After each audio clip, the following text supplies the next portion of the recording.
too long about this introduction. What Philip, Lydla and myself are going to do is to talk about this issue together.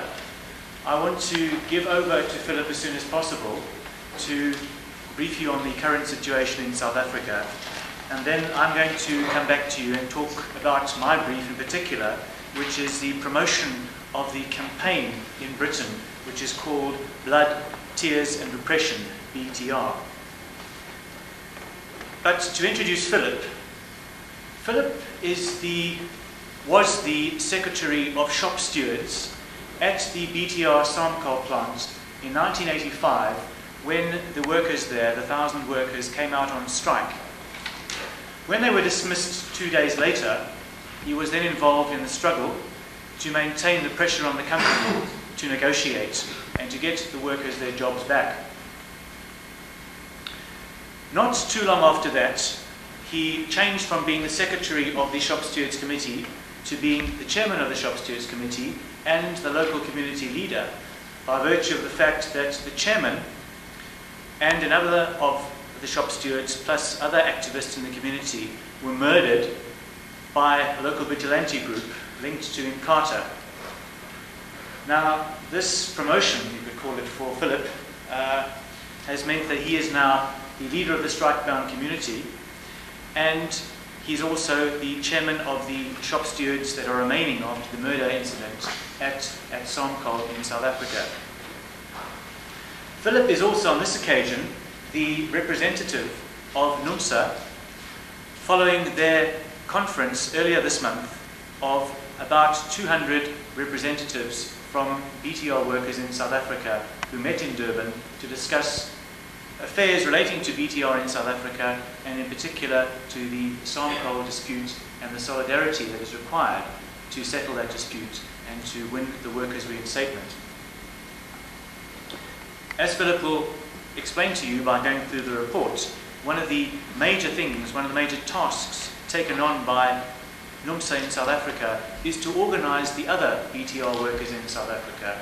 There are about 4,000 of them, and NUMSA has succeeded in organizing the majority of those, because the belief is that it's the organization of workers that will create the greatest pressure on the company to settle the dispute. Now, without further ado, I'll pass you on to Philip Lydla.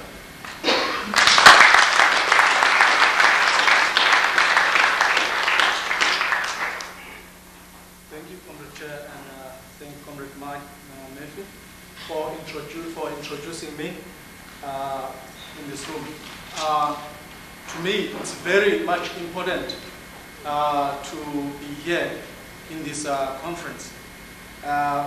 Since we had our sort of conference which concerned the issues of BTR in Durban in September 11, 1988. We took that conference as the historical event as far as workers coming from different, or shop stewards coming from different areas to meet and looked directly at what BTR meant to workers.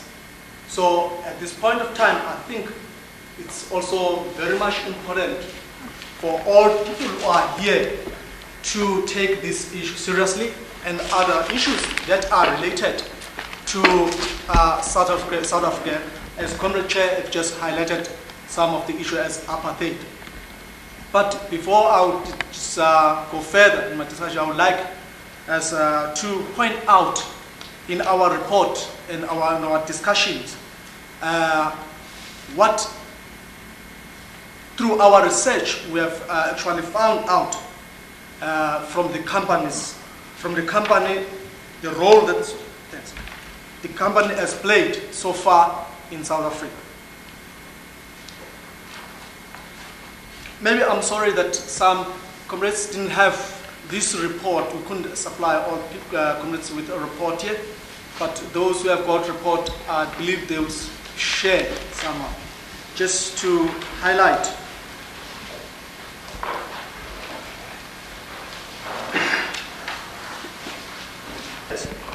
one will see on the first page where BTR is being organized. And in South Africa, we have happened to achieve to organize most of the workers where BTR is situated. So it has been a great achievement to us to have all those work coming from all this area where BTR is allocated.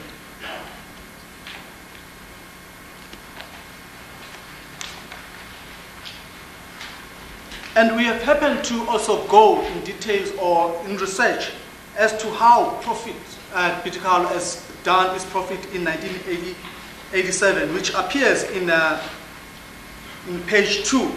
So I won't sort of go in in deep, but for highlighting that the company is still maintaining a strong and is growing on the exploitation of the workers on the other side.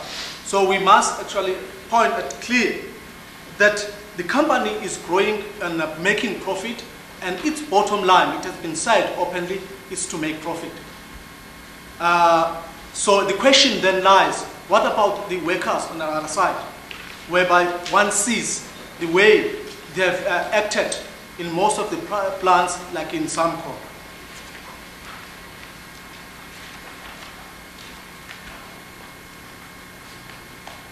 And we have also, in page number 6, where as far as to actually understand who owns BTR in South Africa and who has got sort of more shares in BTR, and where the money from the worker side get involved. So we highlight that the Natal Industrial Group pension also have got shares in BTR, which is the money that comes from the workers. So we had some resolution seriously discussing that issue, because the money that is involved is from the workers. The question then comes whether it helps the workers or it makes BTR to grow and also to not look after the workers.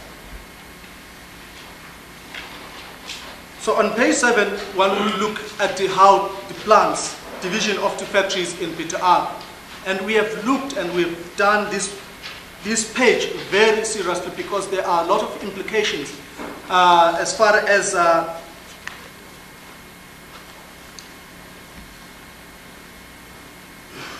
how as far as the development of the plants, and as far as the directors' salaries, which appears on page 9.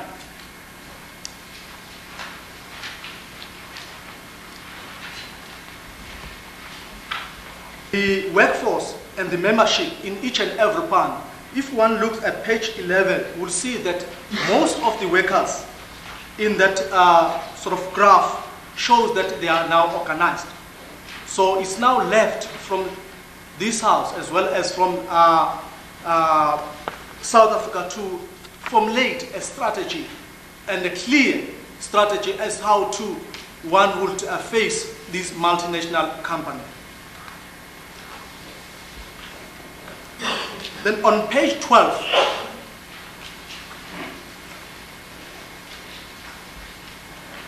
so it's now confirmed what I've just said as far as wages is concerned in each and every plant. And if one looks at page 15 concerning the wages, one will see the lowest pay. There is a Dunlop Pill, whereby the company pays R2.90 per hour. So that is 60 pence in British money. So we have also looked at this very seriously, because it doesn't only affect the workers, it also affects their families. It also affects their social life. So it's very important in this gathering to stress that point, that for each and every one, or for each and every worker to develop such errors or such things should be rectified as soon as possible. And also we have looked at page number 16, the strategy, that is actually the role that the company is playing as far as agreements are concerned. So we took a resolution on that aspect, looking at the Dunlop pillar, that is the last extreme sort of graph, which shows that if the common agreement between the union and the workforce will last for 2 years for them to embark on wage negotiations. So at that period, since it's the lowest sort of paid rate in the company or workforce, also then it's affected on the period whereby they would have to negotiate wages, that the period of negotiating the wages is 2 years. So we have tried to look at this as a conference to try and coordinate that each and every plant must have a 1 year agreement for negotiating wages. And this also must be done timelessly. There shouldn't be differences. Almost all the plants should complete, must have a starting point and a completing point, so that we know exactly what is the strategy while we are negotiating for a company, so that if all the sort of the national BTR company are embarked on sort of an action, we have got power. So I want to stress a point that one would be unable to achieve lots of things individually or as a plant. If one has to look at BTR, one must consider working nationally or internationally.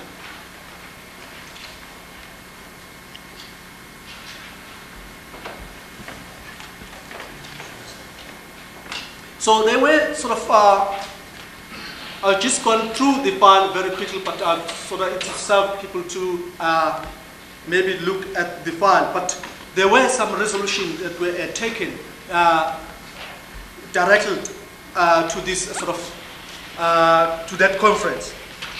One of the resolution was to build maybe international links with all the factories of BTR, which are maybe put to the Comrade Chair as one of the issues that need to be discussed. Also involving at this point of time, the anti-apartheid movement to facilitate everything. And NUMSA has actually committed himself to initiate the establishment of such links or direct contact, sort of as for a start to have a planning, sort of a planning committee whereby people coming from various areas to plan and see the step forward towards the dealing with BTR.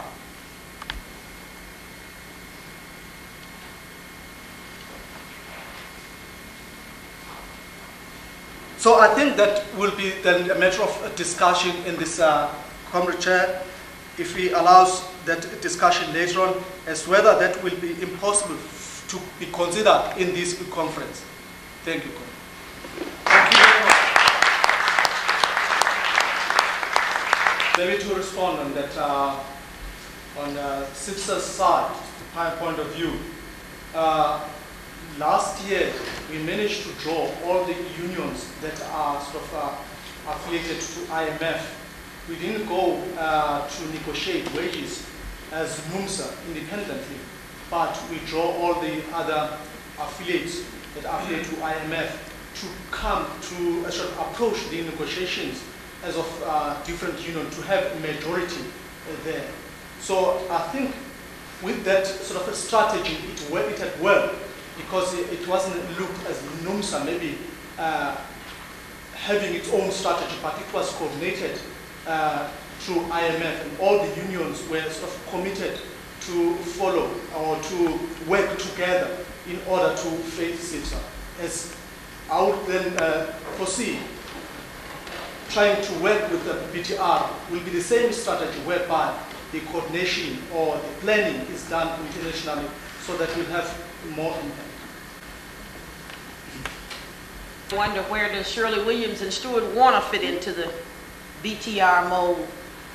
We are sort of the baby, the newborn of BTR's acquisitions. They acquired Stuart Warner in September of '87, and the merger was completed in December. And the company was already in a stage of disrepair. Old and outdated equipment, old product line. They came to us in 1985 asking for concessions. And we found all kinds of reasons why instead of concessions, they should and could afford to give us wage increases.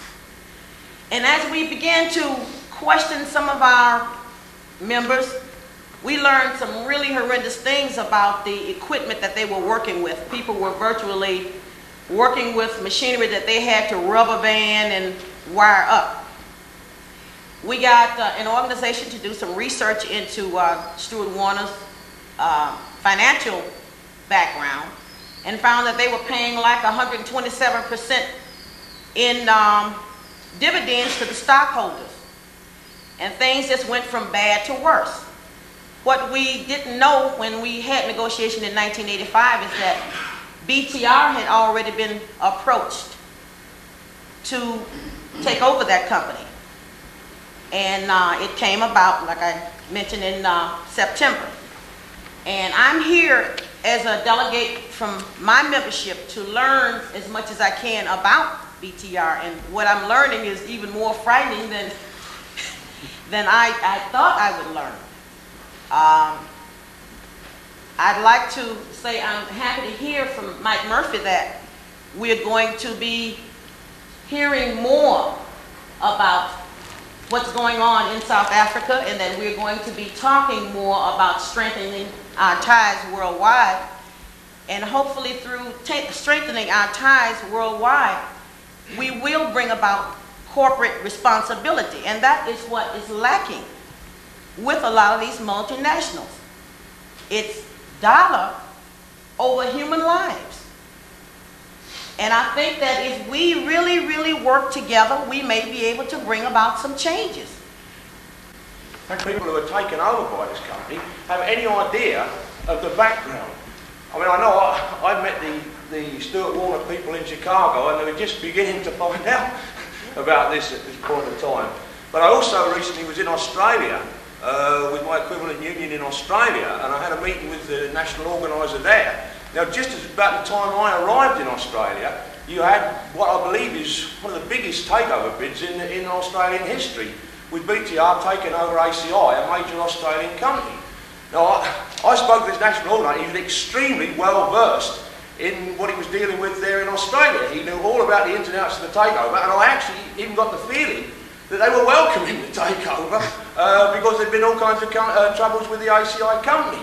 But when I began to outline to him, giving him the material from NUMSA and everything like this, of the kind of record of the company internationally, he did seem just totally surprised and bewildered by it. And I think he's, you know, this international dimension is absolutely essential. I think this link up that we've got here now with Stuart Warner has been a very important event, and I think it's necessary to pursue this company, to watch where this company's going anywhere in the world, and to make sure we make the connections with the unions there, and that they're fully informed and know what is going on here, because we shouldn't just assume that they do.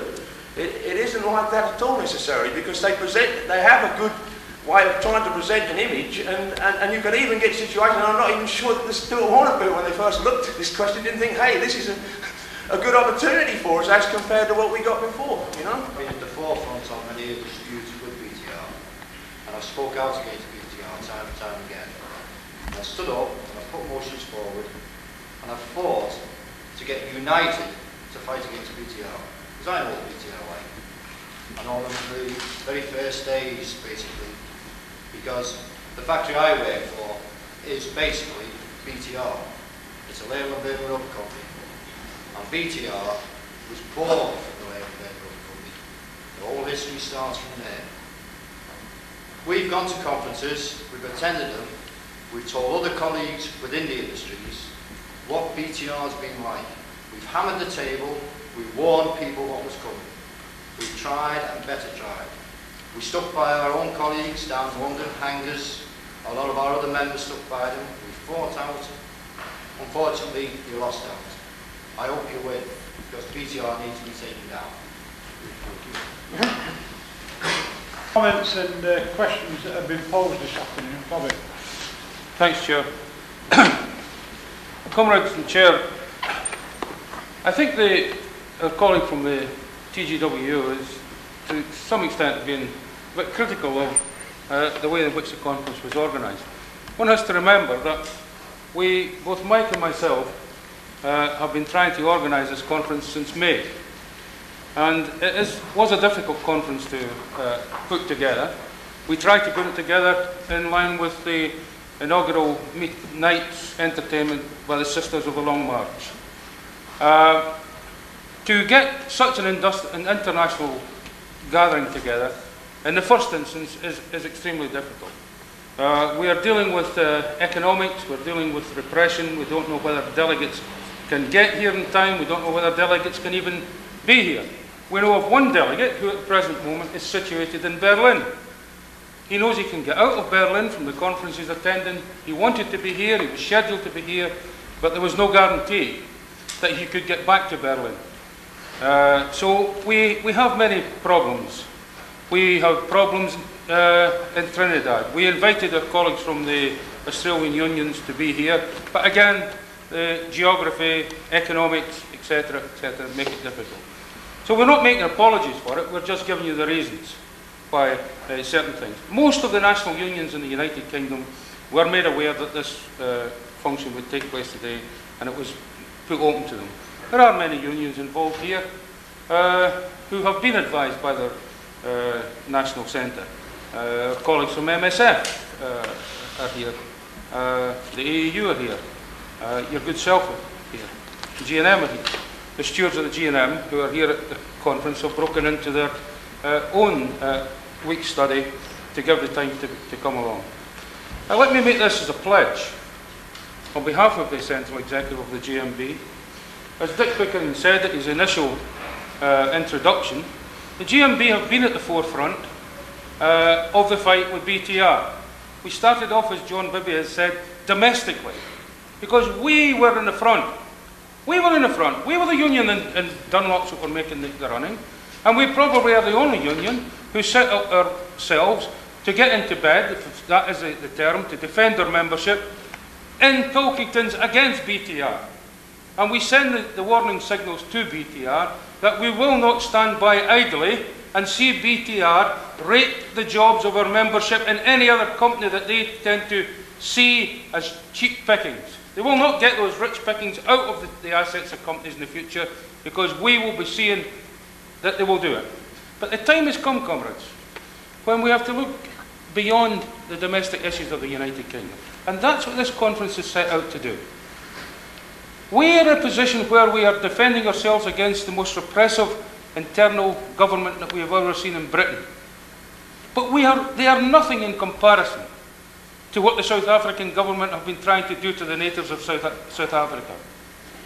The actual people who owned the land of South Africa. I once heard a story in Scotland. The Scottish TUC is a great place for getting stories. There was a time when the real Africans owned Africa, and the Scottish missionaries had all the Bibles. Then there came a time when the missionaries had all the land, and the Africans had all the Bibles. And that's the situation. That's the situation.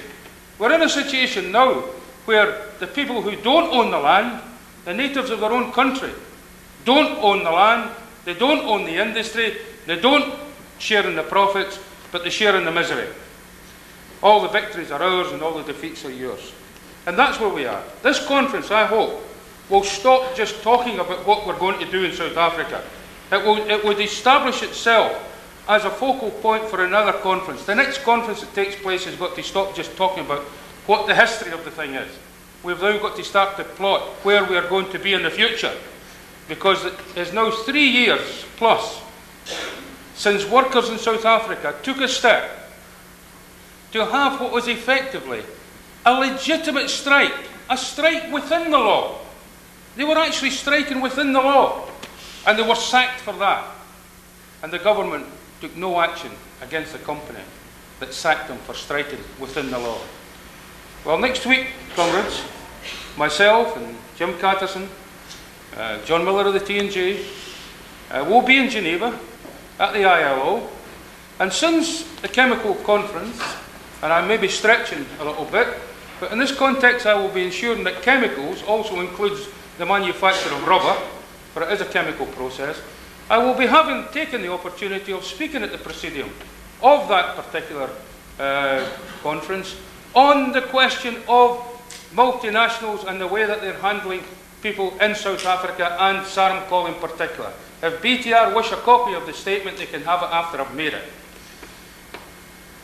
Sir Owen Green says he's only interested in the bottom line. And that's, we know, at least we know the enemy we're fighting. Our Australian colleagues, and I have been in contact with them, thought that they weren't a bad company. Well, let me just give you another old Scottish maxim. Comrades, there is no such thing as a good employer. All employers are basically bad. If you ever find one that is good, then shoot the bastard before he goes bad. And that's where, if your Australian comrades think that Owen Green is a good employer, then economically they should shoot him before he goes bad. But let me say this. I said I would commit the central executive of the GMB. And I will commit them because I know that in the last 3 or 4 years, the GMB has been changing from looking inwardly. We have changed, and people criticise us for something, changing the old slogan of the trade union movement from unity is strength to working together. We believe that we have now got to start to put working together into action. And when we put working together into action, then we will have the unity and the strength. The working together has to come before the unity and the strength. And that's what we will be saying to every comrade in BTR. It is our intention to circulate every union that we know in the BTR group, worldwide, to ask them to start up. And this has been initiated in some way in a domestic issue by John Bibby, who has said that we must stop being domestic, we have to strengthen our domestic ties, and we have to increase our international ties. That's what the GMB executive have been doing over the last 3 years. We've been increasing our international dimension, and that is why we throw this college open today, and many other occasions. We will do it, and we will continue to do it and keep doing it. And I would commit them to making this college available again. If any of our comrades from the United States, Trinidad, South Africa, or the United Kingdom, or Europe, because 1992, you know, we're all told now, you know, we've got an awful lot of conversions. The road to Damascus is like the M25 with conversions. It's blocked. Everybody's trying to get on the bandwagon. But let me say this. If it is necessary to unite the workers in Europe, Asia, Africa, America, or Australia, the GMB will be at the forefront in making available this college for that particular reason. Because we are committed to a slogan that working together. And I hope from this comrade chair, we move forward and start working together and not just talking together. All right, Philip? Just a minute, okay. Seen it tonight, you will advertise the fact that they are here on a month's tour. They have formed themselves into a women's support group, similar to that we saw during the miners' dispute in the United Kingdom. And they intend to, or they hope to raise the awareness of the British people, and at the same time to raise some financial assistance for the cause in South Africa. And before moving on to the singers themselves, might I take this opportunity of introducing to you the General Secretary of the GMB, John Edmonds, who through his good offices and that of the CEC have made available to the colleagues the conference centre tonight. John Edmonds.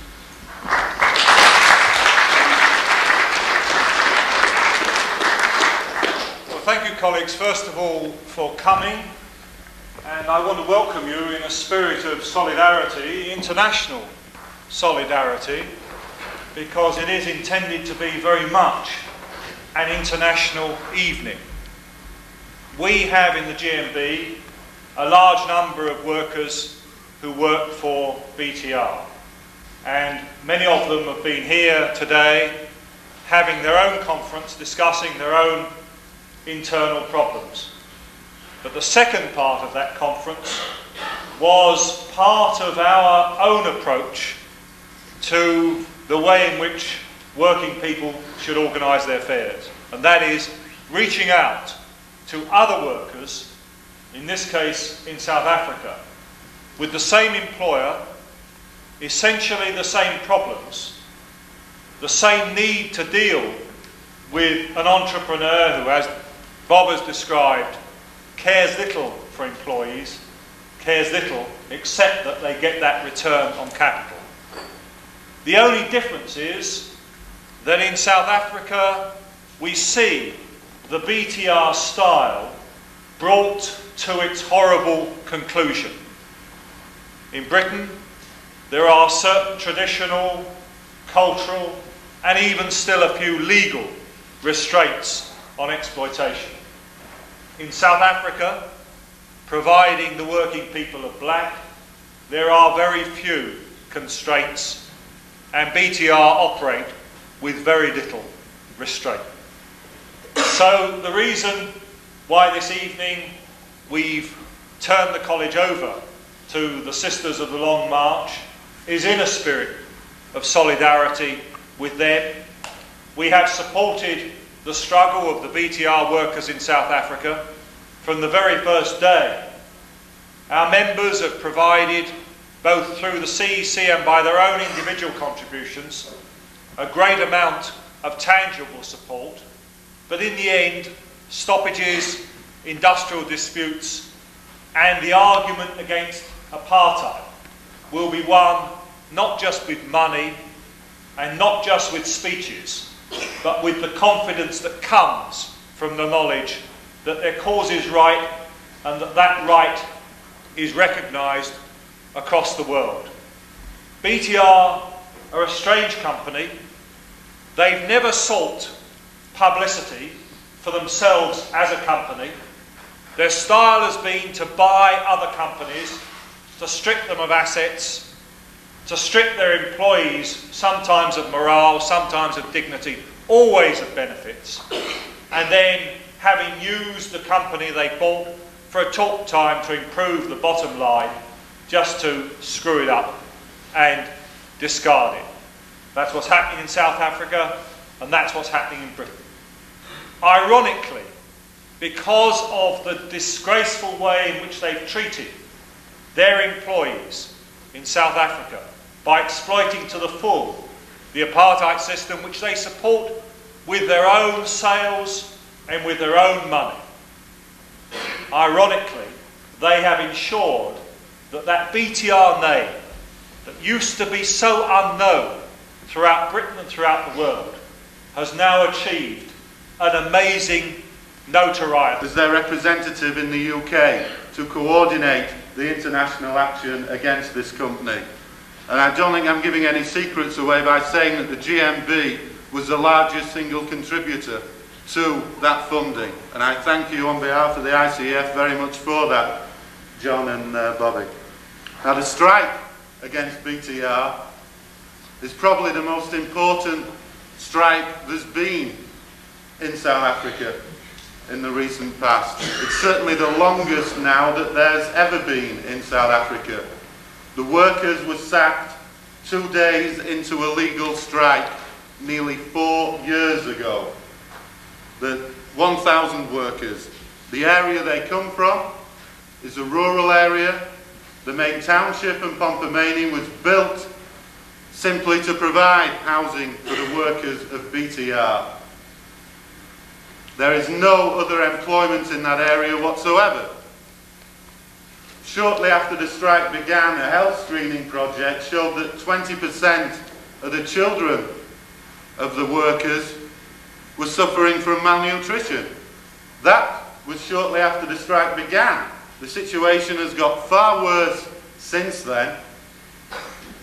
It's in an area near Pietermaritzburg that is in South Africa referred to as the war zone, It's the area of massive violence by vigilantes linked to the Inkatha organisation of Buthelezi, which is often projected in our media as being a moderate black voice and a moderate alternative to people like Nelson Mandela and the trade unions in South Africa.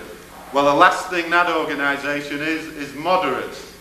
It's not a moderate organisation that is able to virtually seal a township off,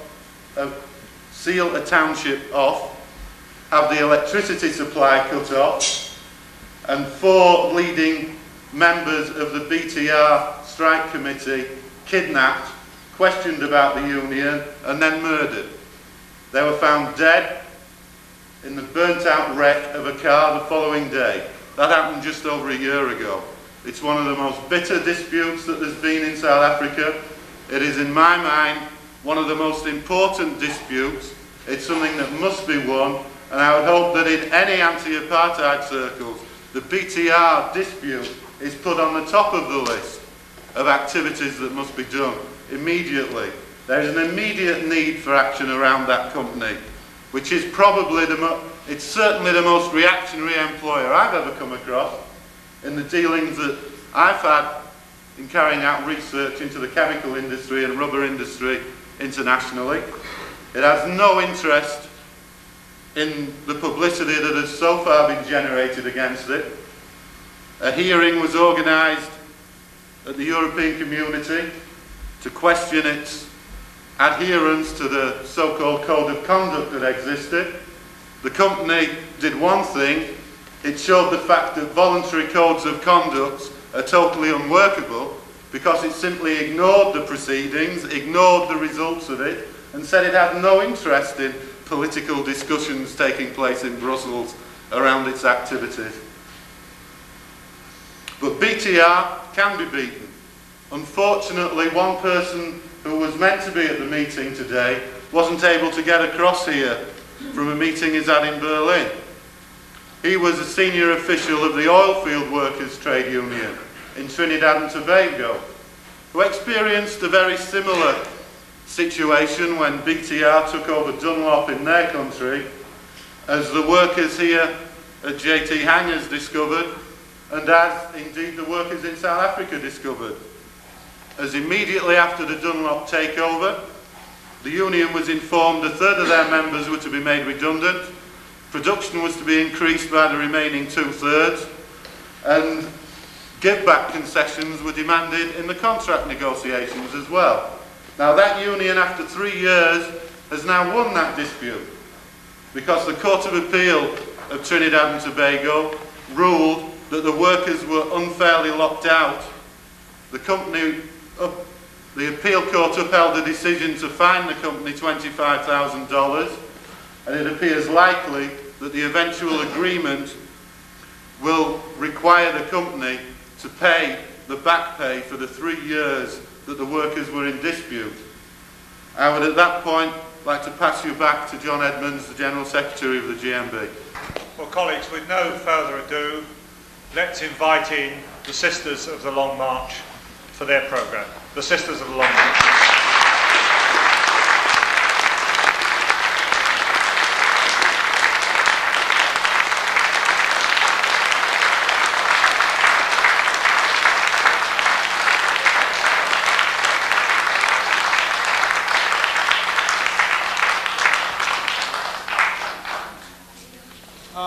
Comrades, before the Sisters of the Long March start, I would like to make a point that since we have been fighting with the BTR, now the enemy has been identified all over the world.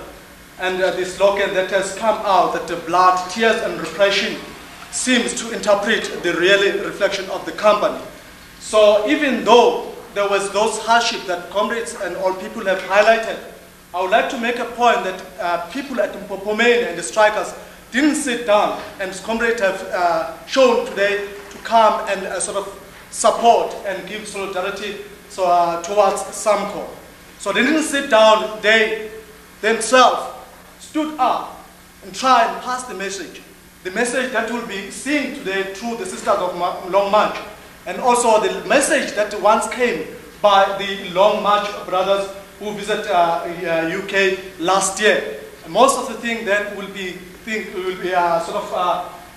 enjoy the performance. Thank you. Amanda! Amanda! Amanda!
solidarity for comment.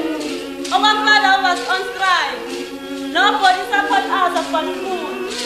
But the union support us. They gave us 5.5 millimeter and a small sugar. Comrades, I'd like to tell you about life at home. Since the summer strike was on, my mother wakes up early in the morning and cleans the whole house before she goes to work. She works in the white man's kitchen. She works very hard. You know, she gets 70 rand a month. What are we going to do about 70 rand at this time of the year? She's supporting the whole family about the 70 rand. That's why I'm singing this song. Our sin is to be black. Our sin is to be black. Comrades, I'd like to tell you our problem. Since the Sarmcol strike was on for 3 years now. Number one, we left school because of the shortage of math. And now we're doing our studies through correspondence. Number two, and Inkatha members killed our leaders and our friends without a reason. Number three, the police were busy arresting us as we are the youth in government. That's why we formed this young women's group to struggle with our fathers and mothers forward with the women's struggle.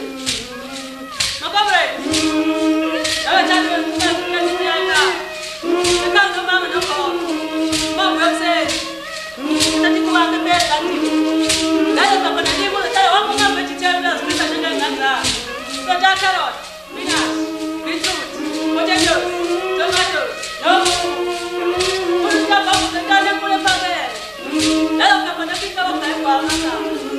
my grandmother makes now from the earth.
Then the feeble strength of one, but the union makes us strong. Solidarity forever, solidarity forever, solidarity.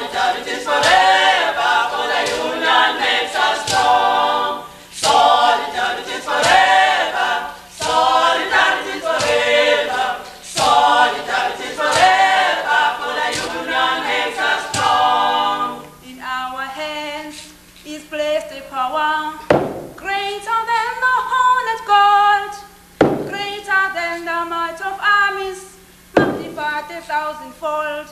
We can bring to birth a new world.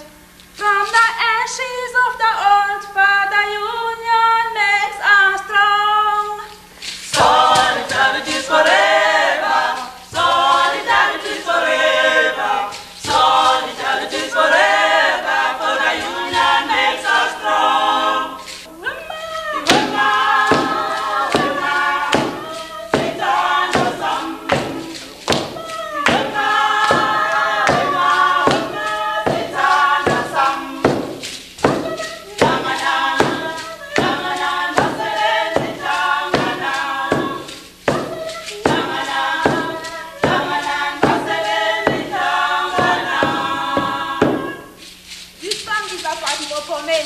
If you want to visit Popomen, you will write Zola Bad. Number 1, you will see the board reaching Popomen. Number 2, you will see many trees. Number 3, you will see many houses. Number 4, you will see the children playing in the streets. Number 5, you will see the scholars going to school. Number 6, you will see the municipalities taking the shift buckets. Number 7, you will see the grannies wearing their big straw hats going around the streets. Number 8, you will see the strikers meeting at the hall. Number 9, you will see the women cleaning the location, riding their tractors. Tina sitala, epopomeni etuzene hawi. Iha wiki, isetuzene, pita marispeki. Pita marispeki, isetuzena, etewini, usetuzena, solane. Etewini, usetuzena, solane. Uma ufuna ukubakashela, uzogibela izola phat. Uma ufuna ukubakashela, uzogibela izola phat. Oqala uzobona ibhodi eTimpopomeni. Osibili uzobona izihlahla ezibiyelwe. Osithathu uzobona izindlu eziningi. Osine uzobona izingane zihlale emhlabeni. Osine uzobona izingane zihlale emhlabeni. Osine uzobona abafundi beqonde esikoleni. Osine uzobona abafundi beqonde esikoleni. Osine uzobona omasipala bethutha amabhakede. Osine uzobona omasipala bethutha amabhakede.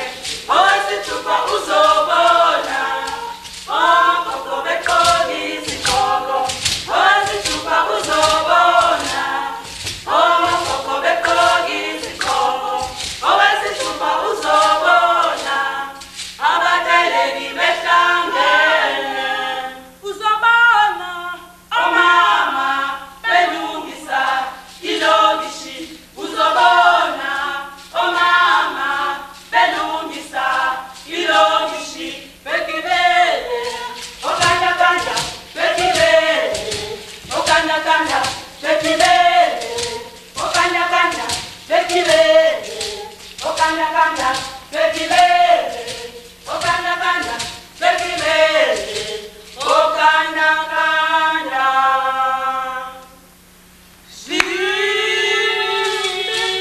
My God, how am I going to get this road? School of cars. How am I going to cross this road? And today there are so many cars on the street. How am I going to cross? Oh, Jesus. Oh, hello, Jamu. Hi, Joe. How are you, friend? How am I right? Hey, long time I not see you. Hey, long time. Hey, come on, man. Who's talking over there? Hi, Mse. How are you, Mse? Fine, Jamu. I'm all right, Davi. Hey, come on, Jack. Tell us the story about Timbali. What's happening at Timbali? Hey, at Timbali, we're having a big problem. We never sleep because of the telewenis. They come right at midnight and knock at the door. The following day, they come and burn all the houses. Our children are staying far away in Sobantu.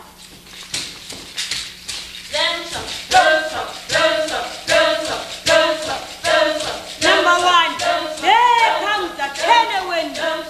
Number two, there comes the police. Number three, there comes the army.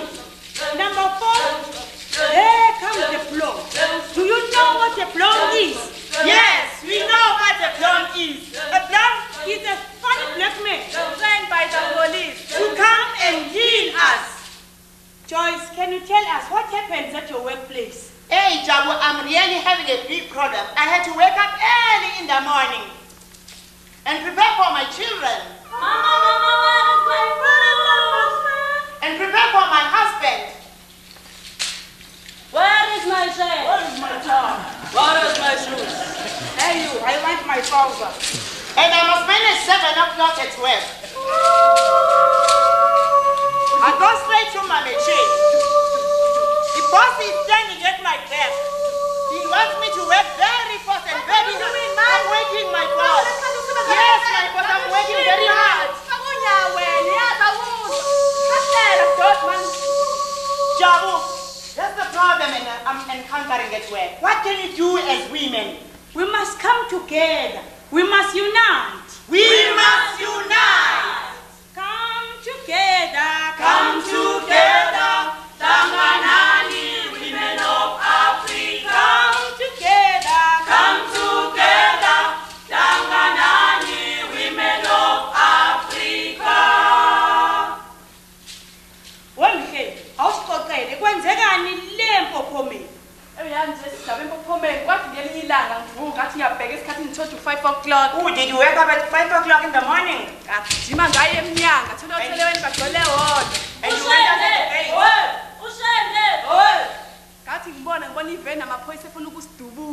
Oh, did the police approach you? Want to shoot you? Done! Harriet! Skit! the following song is the song from Zimbabwe.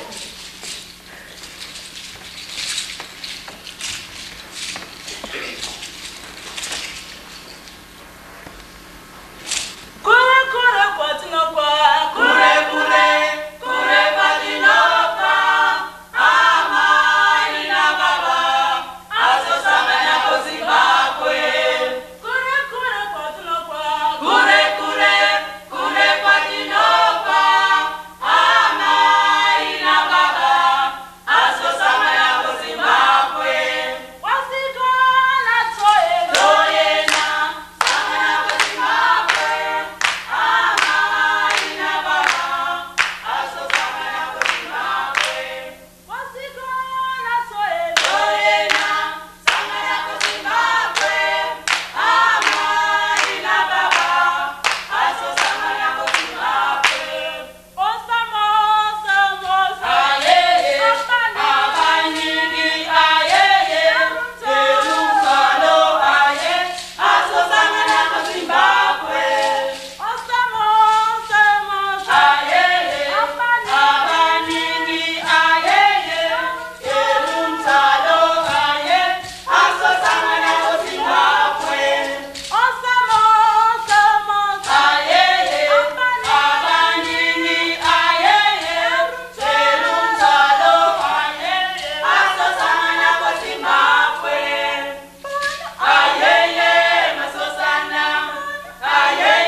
Siyasibona ngamafu ehlangana. sibone ngezinyonyana ezincanyana ziziza sekwezintaba. Lini izulu kugcwala imfuyo kugeleze nezikhukhula sibone amasele amancane exhumagxuma izitshalo ezitshaliwe engadini kubonakale zivunda zibahlaza kucwele okukhombisa ukusebenzisa eseduzane. Yisong from Zambia speaking about rain and clouds. Madingo, madingo bala, madingo.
Traditional song. The first one talks about a girl. She hasn't got shy because she sleeps with her cousin. The second one talks about my horse. It surprised me because I find it sometimes wearing the tight trousers. That's why I call it my sweetheart, my honey, and my chocolate.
about Pietermaritzburg.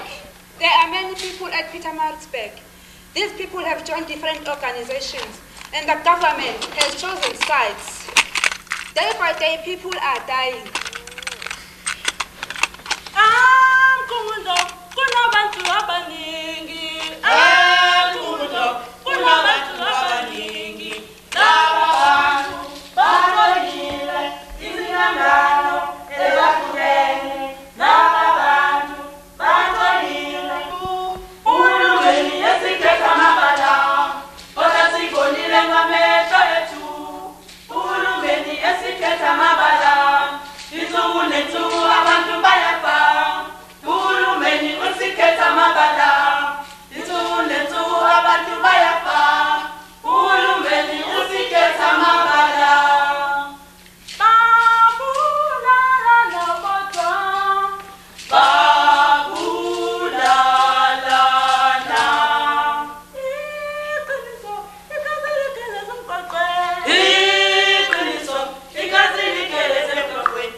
They say I must keep quiet because I am a woman. But